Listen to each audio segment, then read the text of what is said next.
Здравствуйте, мои дорогие друзья! В сегодняшнем видео я хочу вам показать такие очень трогательные аспекты польской культуры, религии и, я не побоюсь этого слова, польской души, души польского народа. Сейчас очень много людей, которые приехали по известным причинам в Польшу и, возможно, замечают все это и задаются вопросами какими-то.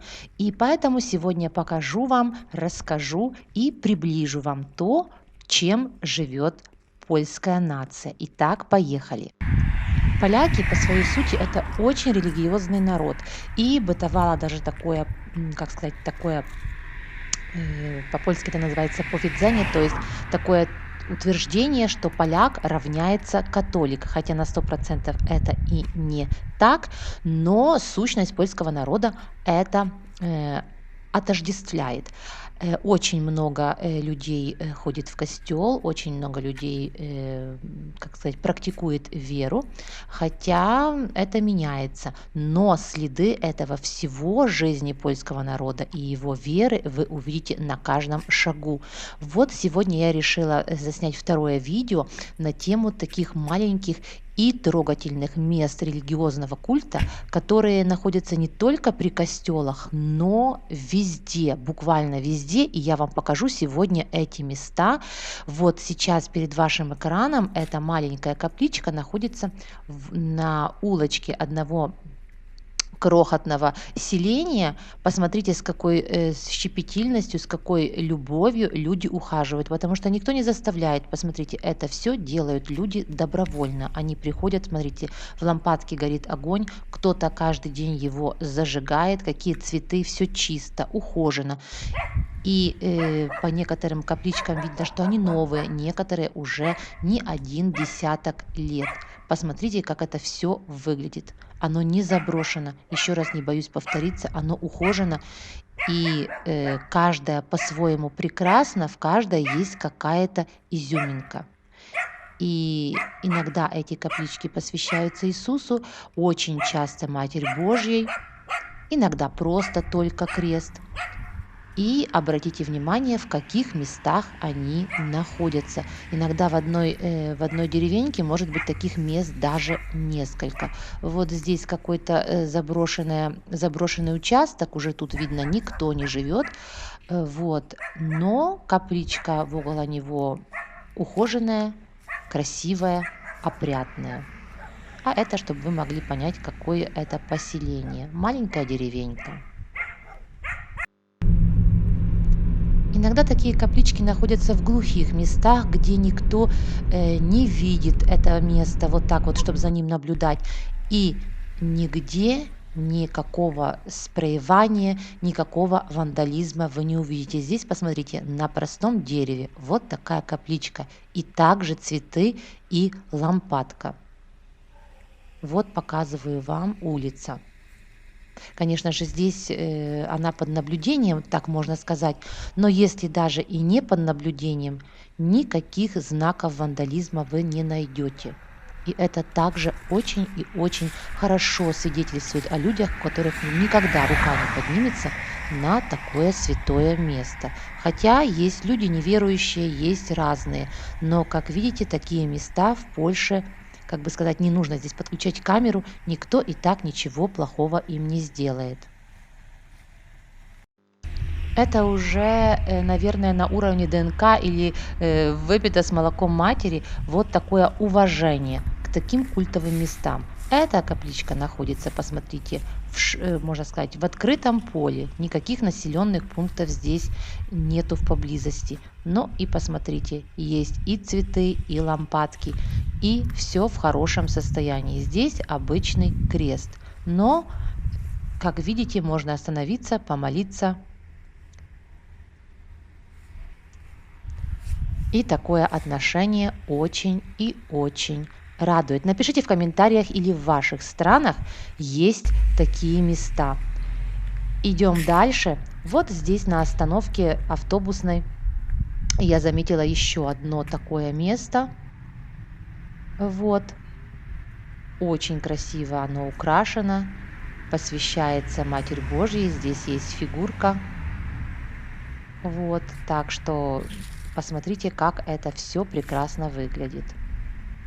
И я еще возвращусь к просьбе, обязательно пишите, если у вас есть такие места, то кому они посвящаются, кто за ними ухаживает, и так ли оно все развито и выглядит, как это есть в Польше. Сейчас скажу вам, и в этой стране наблюдается тенденция как бы ослабления, особенно среди молодежи, как сказать, тяги к религии. Много очень молодежи выписывается с уроков религии, потому что религия в Польше, она от детского садика начинается и заканчивается последним классом лицея. И на протяжении этого всего цикла образования религия, ну как сказать, происходит 2 раза в неделю, то есть 2 урока в неделю. Есть соответствующие учебники, учителя очень часто преподают священники или монашки этот предмет, но как-то вот сейчас оно немножко спадает вниз, на это есть свои причины. Например, во времена социализма религии в школе не было, и те дети, которые хотели проходить такое обучение, оно проходило на территории прихода. Там были определенные часы, определенное время, и священник проводил занятия с детьми после уроков. Там же проходила подготовка к первому причастию и к бирмованию, то есть конфирмации. То есть все проходило на территории прихода, на территории костела, и в школе не было никаких таких занятий. Скажу вам еще одну такую вещь, что сейчас, как я уже вам упоминала, 2 раза, 2 урока религии в школе, но все равно, когда происходит приготовление к первому причастию, дети все равно должны на протяжении этого года учебного, когда они будут принимать первое причастие, а это обычно в мае и июне месяце, вот, дети также этот учебный год, начиная от сентября, ходят дополнительно в приход и там занимаются приготовлениями к первому причастию, то есть еще дополнительные занятия, но и также встречи для родителей. Получается немножко так накладно, и я бы, например, хотела, чтобы, если уже 2 занятия в неделю в школе, то в тот учебный год, когда дети идут к первому причастию, это обычно 2 класс, когда детям по 8-9 лет, вот тогда на протяжении года, чтобы уложить так учебную программу по религии, чтобы дети прошли все, что нужно, и если такая есть необходимость, чтобы с ними священник в том приходе, в котором дети принимают первое причастие, перед этим провел такой, как сказать, квалификационный разговор, даже не экзамен, чтобы посмотреть, на каком уровне дети подготовлены, чтобы уже вот так вот не бегать по воскресеньям и субботам, а иногда и на протяжении недели на дополнительные приготовления в костел, потому что у всех детей есть еще дополнительные занятия, и родители тоже заняты. Вот, так что этот год получается такой напряженный, а еще потом год после первого причастия дети еще ходят на, как бы сказать, на такие дополнительные занятия, потому что потом, год спустя, есть, как бы сказать, годовщина, первая годовщина первого причастия. Ну вот я немножко отвлеклась, показываю вам еще одно такое место. Смотрите, оно на ограде частного дома. Вот еще такая мини-капличка. Здесь такой довольно-таки красивый дом, и при входе есть такое место. Здесь место находится среди тоже полей, вот, при ограде частного дома. И я очень часто вижу, когда здесь гуляю, что люди останавливаются, молятся.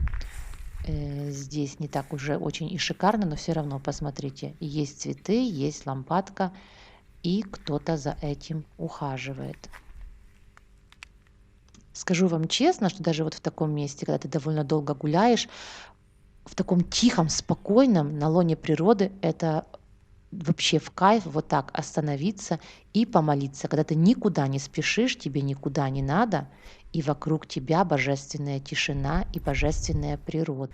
На этом я сегодня буду заканчивать. Это видео я для вас снимала на протяжении долгого времени, потому что, чтобы заснять такие объекты, нужно возле них быть, и где я только видела, я вам снимала. И поэтому сделала такую подборочку, если вы видели, она сделана в разное время года.